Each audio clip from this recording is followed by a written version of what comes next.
Welcome to the Witnessing Report. This is Hansel and Jim and Craig.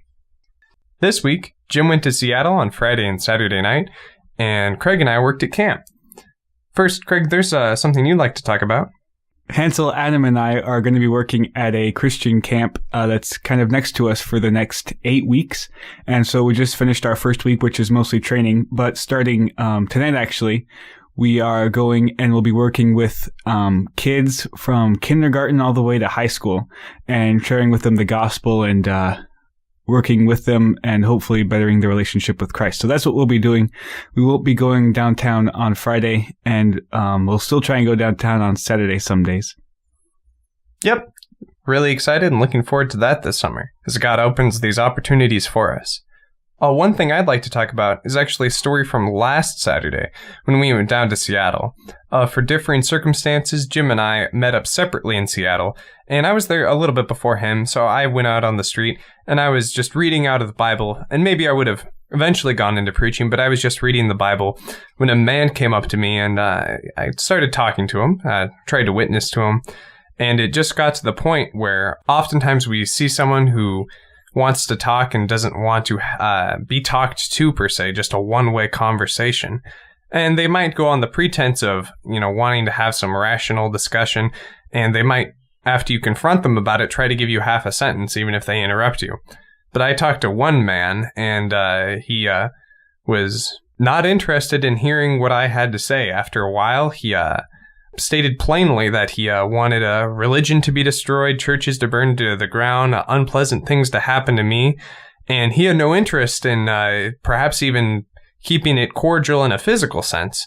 But eventually another man who was partly listening was talking, and the group parted ways. And the reason I tell this story is to point out God's sovereignty in salvation. We talk about, how God calls people to repentance, God convicts them of sin, God grants them faith. God does these things and we don't.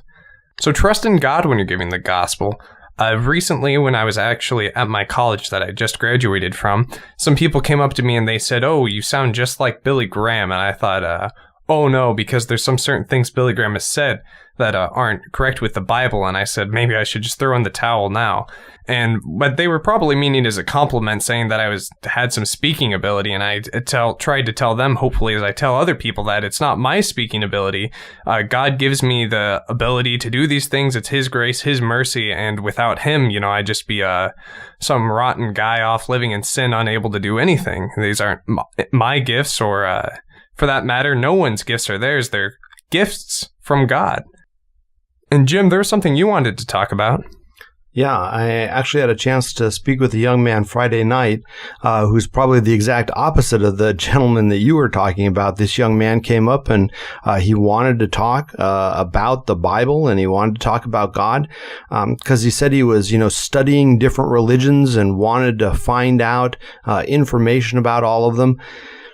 And it was funny because he was asking good questions, very polite, and gave me a chance to answer, and then would ask other things or say other things and share his point of view. But we got to the point where we were talking about what is truth, right? At the end of the day, it isn't, I want to find a religion or a philosophy that suits me. It's not like, buying a pair of shoes. What's going to be more comfortable for me and kind of choosing the most comfortable religion or philosophy. At the end of the day, it's finding out what is true and then dealing with that truth. Because if we're doing anything else, then we're just deceiving ourselves, right? If people don't like the God of the Bible and the things that He says because they're not comfortable with Him, and they choose something else, if God is true and we know that He is, by choosing something else, they're willfully choosing to be deceived. They're willfully deceiving themselves just because they don't want to deal with truth. And as I pointed out to this young man, it's never more complicated than sin. People want to sin. They want to create their own definition of morality. He was talking about how society can, become this better place and almost utopian type of place as we evolve and all this. And I pointed out to him that throughout history, the more quote unquote evolved the society becomes, the more wicked things they do, and then they tend to self-destruct because they've turned themselves over to these wicked things. And so, again, it wasn't about what do I feel comfortable with, what do I like. People just want to sin, and they don't like the God of the Bible because he says there's accountability for sin. So just ignoring God because people don't like God is just deception.